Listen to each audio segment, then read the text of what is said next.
Hi guys, welcome back to my channel. My name is Property Sue if you're new here, and this is the #1 channel on real estate investment and real estate matters. So if you want to learn more about real estate, go ahead and hit the subscription button because so much is coming up for you. And so you've been thinking about this business idea, which of course is Airbnb, and you want to find a property, whether you want to rent out the property and rent it out as Airbnb, or alternatively you might want to buy the property. Here are 8 tips on how to find the best Airbnb property. And tip #1 is find a top location. This is because no matter how good you are at hosting, or no matter how much good of a property manager you are, if you're not in a high traffic area, then this will definitely affect your occupancy rate. And you know, for an Airbnb, you want to have made your profits at 50% occupancy, which means you should be booked most of the month. And by top location, I don't necessarily mean a high-end area. I also mean satellite towns where there are features that attract people to that specific area. And some of this information can be found on Airbnb if you navigate the app well, and also AirDNA. Today we won't get into that. I'm going to get into that another time because it's a lengthy process. We'd have to stay here and learn all about it. But always remember the real estate mantra, which is location, location, location.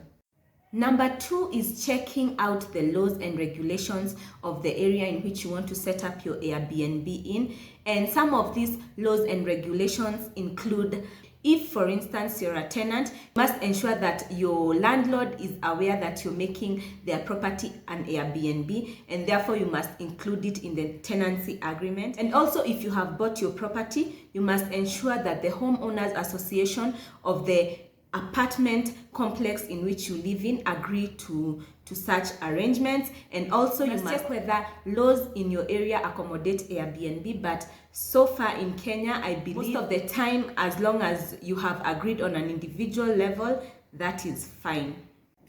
#3 is deciding on the most suitable property type. There are many property types on Airbnb because of the different natures of the market. For example, near city centers where there is a lot of business, where a lot of business goes on, where businessmen visit on a regular, then you're bound to find apartments and condos as the main property type.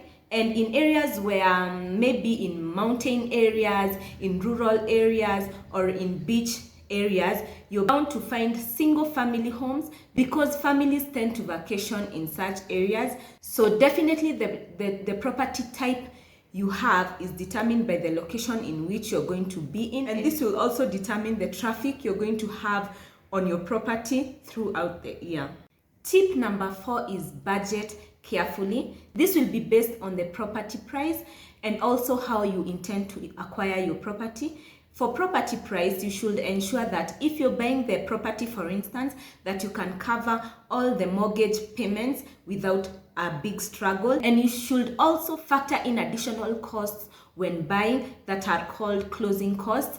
If you don't know what closing costs are, I'm going to attach a video up here.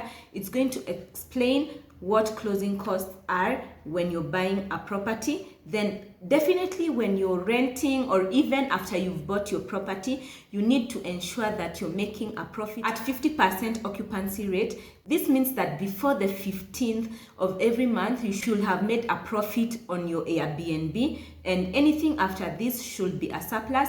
This goes a long way in ensuring that you take care of additional costs like electricity, water, internet, and all those things you need to do, including maintenance. And that is the key of Airbnb. Always ensure you make a profit at 50% occupancy rate.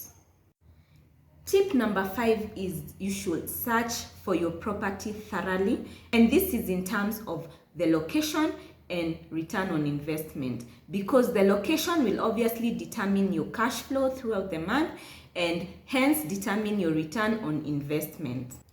Tip number 6 is that you should work with a qualified real estate agent during your search for your property. This is because number 1, they have better experience of areas in which you intend to search. Second is because most of these real estate agents have been in the business for such a long time, and they can actually get you a better deal than you would have actually gotten yourself. And also the third thing is a real estate agent is paid by the seller. So you're technically getting this service for free, and why not? Number 7 is that you should conduct a thorough analysis, and this can be done in 2 ways. The first way is by doing a comparative market analysis, and I'm going to try and simplify this as much as I can. Comparative obviously means comparing. So you're going to look at similar properties that have been sold in the area in which you intend to buy, not more than a few months ago, and then you're going to look at the prices, maybe check out why the prices are different, check out why one is more expensive than the other, and in this way you're going to be able to establish a fair market value. Fair market value is just a fair price which you should buy your property at. The second way is through investment property analysis. Obviously you're investing in this property, and you're going to do an investment analysis, which just involves like looking at the maybe the one-time costs that you're going to incur, maybe furnishing your home, buying your home, all the closing costs that you're going to incur. Basically calculate all the possible costs and estimate your income based on 50% occupancy like we discussed earlier. And then after this, you're going to determine whether there's going to be a positive cash flow and how long after you have invested there is going to be a positive cash flow. Basically, a positive cash flow is return on investment. So you can calculate your return on investment based on cap rate, which should be above 8%, and cash on cash return. Guys, I really don't mean to make these terms hard on you. Those that I will not explain in this video, you can go ahead and Google them, have a pen and paper, write them down. If I have any useful videos that can help you in the terms and everything, I'm going to attach them in the description box below, but I'm trying to make this as simple as I can for you. Last but not least, you should use real estate investment tools and big data.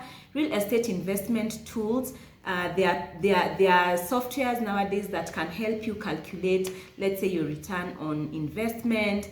Anything you want to calculate, you can calculate. And big data means big databases, that is data that has been collected over long periods of time and continues being updated every day. And one example of big data, as I always keep saying, is AirDNA for Airbnb.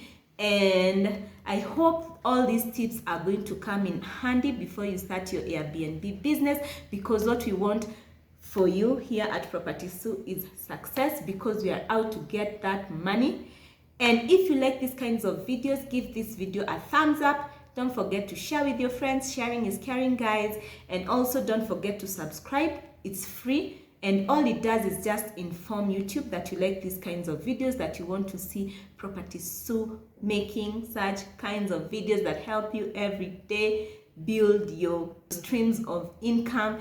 And until next time, it has been me, Property Sue, and bye. Feel the daylight on our skin. We are young, we feel everything. Yeah, it's starting to begin. Hear the words we were meant to sing. Close